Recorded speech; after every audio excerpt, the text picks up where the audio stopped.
Boa tarde.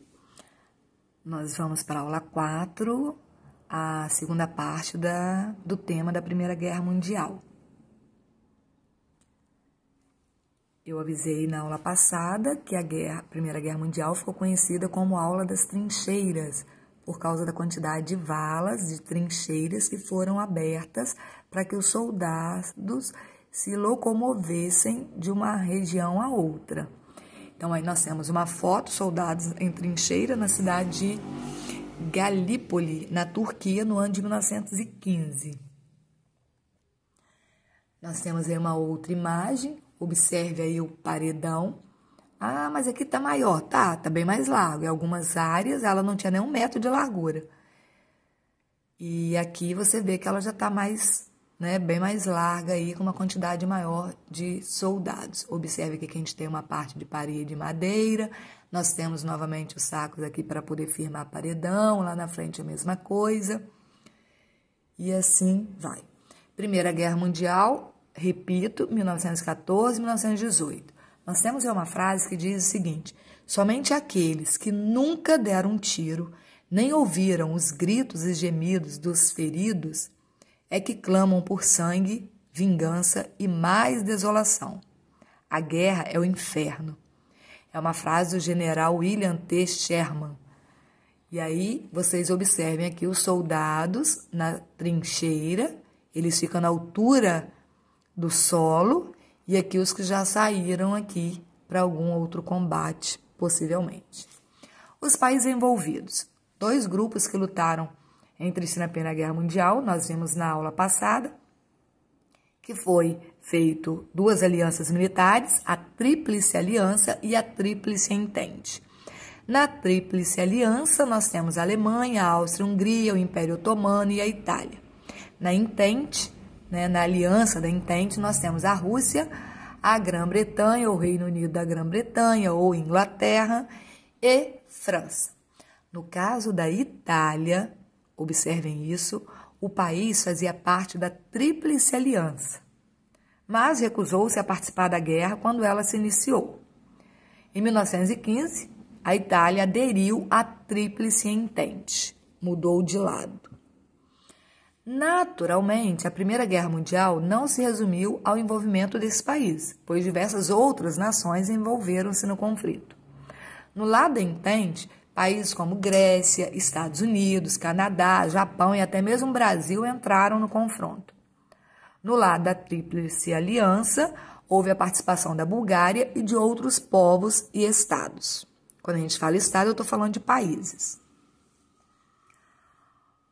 Onde ocorreu a Primeira Guerra Mundial? Os combates da Primeira Guerra Mundial, na maioria das vezes, aconteceram mesmo no continente europeu. Não foi exclusivo, mas foi principalmente lá.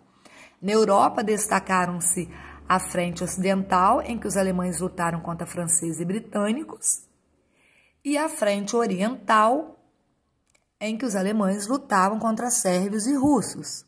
Então, na frente ocidental, alemães combatem franceses e britânicos, na frente oriental, os mesmos alemães combatiam sérvios e russos.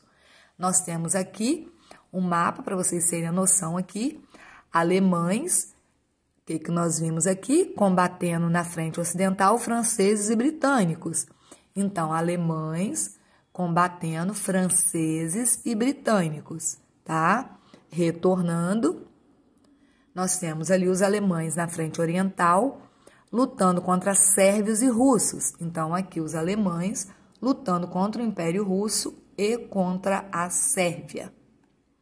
Continuando aqui, eu coloquei para vocês um mapa, 2 mapas, A Europa no antes e depois da Primeira Guerra. A Europa em 1914, os países existentes, o Império Russo, a Áustria-Hungria, a Romênia, a Bulgária, o Império Otomano, que se transformou na Turquia. Então, em 1918, quando a guerra termina, o Império Otomano, nós temos aqui a Turquia. Essa parte roxinha aqui é a Turquia, parte europeia, tá? E aqui nós temos o restante da Turquia, que é parte asiática. Continuando aqui, você pode observar, ó, existia aqui a Áustria-Hungria e aqui a Áustria-Hungria está toda dividida. Aqui eu tenho um país, Polônia, que aqui ele não existia. Em 1918 eu tenho aqui a Estônia, Letônia, Lituânia, que aqui também não existiam. A Finlândia, lá no norte da Europa, aqui em roxo aqui, no início da guerra ela também não existia, era tudo Império Russo. Então o Império Russo perde território aqui, aonde vai ser formada a Finlândia, a Estônia, a Letônia, a Lituânia, a própria Polônia, se você observar aqui, ó. A Alemanha está vindo até aqui, também perde território para a formação da Polônia. A Áustria-Hungria vai se formar aqui a Tchecoslováquia, a própria Hungria, a Áustria, né? Parte da Iugoslávia. Então, nós temos aqui essa mudança aqui na questão da divisão do continente europeu, surgimento aí de novos países. A Europa atualmente, novamente eu coloquei para vocês. Lá na primeira aula eu coloquei o mapa da Europa, eu coloquei aqui novamente. Então, mas a Rússia não é Ásia? Boa parte do território da Rússia é continente asiático, mas uma parte da Rússia, inclusive a capital Moscou, fica em território europeu. Aqui onde era o Império Otomano, eu disse para vocês que se tornou a Turquia, tá? E aí parte da Turquia aqui europeia. E os países aqui, aonde nós temos lá a Península Balcânica que nós vimos na primeira aula. Ó, a península, uma parte do continente adentrando o oceano. Então, eu tenho aqui água, né? Água, mar Mediterrâneo aqui, e nós temos a Península Balcânica, por causa da cadeia dos Balcãs aí. Os 4 anos da Primeira Guerra Mundial podem ser divididos em 3 fases. A primeira fase, a Guerra de Movimento. Havia 2 frentes principais de batalha.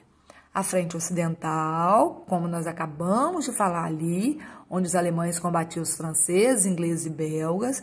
A oriental, os alemães combatiam os russos.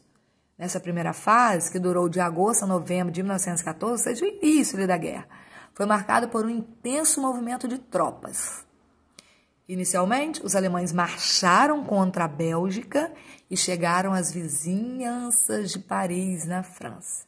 Os franceses, porém, com a ajuda dos ingleses, conseguiram contra-atacar e deter o avanço alemão na batalha chamada Batalha do Marne. Como nenhum dos lados conseguiu vitórias decisivas nessa batalha, a guerra na frente ocidental estacionou, parou. A segunda fase da guerra foi a Guerra das Trincheiras. Os exércitos adversários procuravam... Guerra das Trincheiras. Os exércitos adversários procuravam firmar suas posições com o objetivo de vencer o adversário por meio do desgaste progressivo de suas tropas. Novamente, a frente ocidental, que é o lado oeste, os exércitos da Inglaterra e da França, de um lado, e o da Alemanha, de outro, tomaram posições em trincheiras, desde o Mar do Norte até a fronteira com a Suíça. Se a gente volta aqui, Mar do Norte, eu tenho ele aqui. Então, posição desde o Mar do Norte, vem território aqui da Alemanha, até a Suíça. Tá vendo aqui? Então, isso daqui, as trincheiras foram construídas separando, Holanda da Alemanha, a Bélgica da Alemanha, o próprio Luxemburgo da Alemanha, a França da Alemanha, a Suíça. As trincheiras foram construídas aqui, nessa região. A gente volta aqui e vai ver isso. Na frente ocidental, os exércitos da Inglaterra e da França, e de um lado, e da Alemanha do outro, tomando posição em trincheiras, desde o Mar do Norte até a fronteira da Suíça, como a gente viu ali no mapa. Enquanto isso, na frente oriental, o exército alemão vencia sucessivas batalhas contra os russos. O exército alemão vencendo batalhas contra os russos, tá? Novamente. Mas tinha que passar pela Polônia. Hoje nós temos a Bielorrússia. Não, no momento da guerra, aquilo ali não existia. Era a Alemanha com a Rússia aqui, o Império Russo. Na Ásia, os japoneses venciam e se apoderavam das colônias alemãs lá no Oriente, ou seja, na região asiática. Também algumas ilhas ali do Pacífico. Conforme o conflito foi se alastrando, novas armas como a metralhadora, gases venenosos, lança-chamas, tanque, avião e submarino fizeram aí sua estreia na Primeira Guerra Mundial. Lembra que eu falei da corrida armamentista? Então, desenvolvimento de armas, né? Ah, mas um avião é uma arma? Sim, ele pode ser usado para ataque do inimigo, então é considerado. Desse modo, os soldados passaram a ficar cada vez mais tempo abrigados em trincheiras. Em 1915, a Itália rompe com a Alemanha, nós já vimos isso lá atrás, e alia-se a Entente. E enquanto milhares de jovens morriam nas trincheiras, outros países entravam na guerra. Gente, imagina essas trincheiras,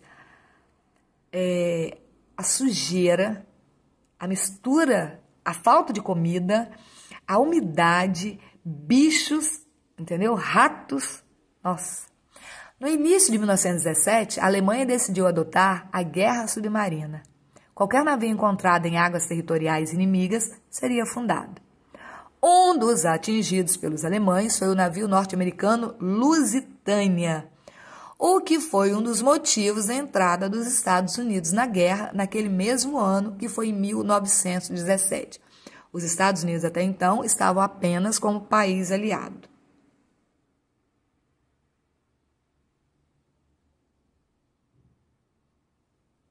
Seguindo os Estados Unidos, outros países americanos, inclusive o Brasil, engajaram-se no conflito ao lado da Entente. O Brasil também teve seu navio Paraná afundado pelos alemães. No final de 1917, a Rússia, esgotada por derrotas consecutivas diante dos alemães, e os russos também, a população da Rússia, não apoiava a participação da Rússia na guerra. Então, a Rússia acabou assinando com a Alemanha um tratado de paz em separado. No início do ano seguinte, a Rússia saía da guerra. Lembrando que 1917 foi o ano da Revolução Socialista na Rússia. E a terceira fase da guerra, uma nova guerra de movimento, os alemães deslocaram-se para a frente ocidental e lançaram uma ofensiva pela aviação e pela artilharia pesada no início de 1918. Mas os países da Entente conseguiram reagir e venceram as forças alemãs na Segunda Batalha de Marne, forçando o seu recuo. O passo seguinte seria invadir o território alemão. Com a capitulação, ou seja, a rendição da Bulgária e da Turquia, a vitória da Entente se tornava cada vez mais iminente. Nesse meio tempo, uma rebelião popular sacudiu a Alemanha. Rebelião popular, eu vou relembrar a vocês que nós tínhamos aí a Revolução Socialista acontecendo. Então, uma revolução popular sacudiu a Alemanha, forçando o imperador Guilherme II a renunciar em novembro de 1918. O novo governo alemão proclamou a República na Alemanha, que era o Império, e assumiu a rendição que finalmente pôs fim à guerra. Fim da Primeira Guerra, a aviação militar, os canhões, os tanques e os gases venenosos tinham provado sua eficiência. O saldo trágico da Primeira Guerra Mundial foi cerca de 8 milhões de mortos e 20 milhões de mutilados. Diante dessa enorme tragédia, boa parte da humanidade e alguns líderes políticos quiseram acreditar que aquela seria a última de todas as guerras. Entretanto, enganaram-se os que assim pensavam. Nós tínhamos aí, à frente, uma Segunda Guerra Mundial, anos depois. Os vencedores foram implacáveis nos tratados de paz impostos aos vencidos. Vários acordos foram assinados entre os dois lados, que em seu conjunto receberam a designação de Tratado de Versalhes, por ter sido assinado na cidade de Versalhes, na França. Em 28 de junho de 1919, lembrando a vocês que o assassinato do austríaco lá havia sido em 28 de junho de 1914. 29 de julho de 1914 tem início a declaração de guerra. 28 de junho de 1919, nós temos aí eles assinando, né, os acordos de paz. A guerra havia acabado em 18. Os líderes da França, da Inglaterra e dos Estados Unidos impuseram as condições de paz à Alemanha. Alguns trechos do Tratado de Versalhes. O artigo 45 diz: a Alemanha cede à França a propriedade absoluta com direito total de exploração das minas de carvão situadas na bacia do rio Sarre. Prejuízo econômico aí para a Alemanha. Artigo 56 do Tratado de Versalhes. A Alemanha devolve a Alsácia-Lorena à França, uma região da França, a Alsácia-Lorena. Os bens e propriedades dos estados alemães na região também deveriam ser transferidos para a França, sem que nenhuma indenização fosse paga aos alemães. E o artigo 119 do Tratado de Versalhes ainda diz: a Alemanha renuncia em favor das potências aliadas a todos os seus direitos sobre as colônias ultramarinas. Complicado, né? Além disso, a Alemanha ficou proibida de possuir aviação militar, de possuir submarinos e artilharia pesada, e teve de entregar aos vencedores parte de seus navios mercantes. Seu exército foi reduzido a um contingente máximo de 100 mil homens e contraiu uma enorme dívida de guerra. Considerando a humilhante a paz que lhes foi imposta em Versalhes, os alemães passaram a alimentar um grande ódio e um desejo de vingança em relação aos vencedores, sobretudo no que dizia respeito à França. Tudo isso favoreceu o ressurgimento de movimentos ultranacionalistas na Alemanha e lançou a semente de um outro conflito ainda mais cruel, a Segunda Grande Guerra Mundial, que nós vamos ver depois. Participando ao lado dos vencedores, o Japão conquistou várias colônias alemãs na Ásia e se impôs como uma das grandes potências regionais do planeta. Os vencedores também impuseram um acordo de paz aos aliados da Alemanha. Esses tratados redefiniram o mapa europeu com o surgimento de novos estados, como a Tchecoslováquia, a Áustria, a Hungria e a Iugoslávia. E aí eu estou deixando um link para vocês como as trincheiras mudaram a Primeira Guerra Mundial. Eu não disse que ela ficou conhecida como Guerra das Trincheiras? Então acessem a super.abril.com.br, História Inferno na Terra, e assistam, leiam. As atividades sobre o tema dessa aula estão no site, né, da Conectados de Vila Velha. Nós temos aí o site da Prefeitura e nós temos aí o YouTube da escola, e você não esqueça de deixar seu like.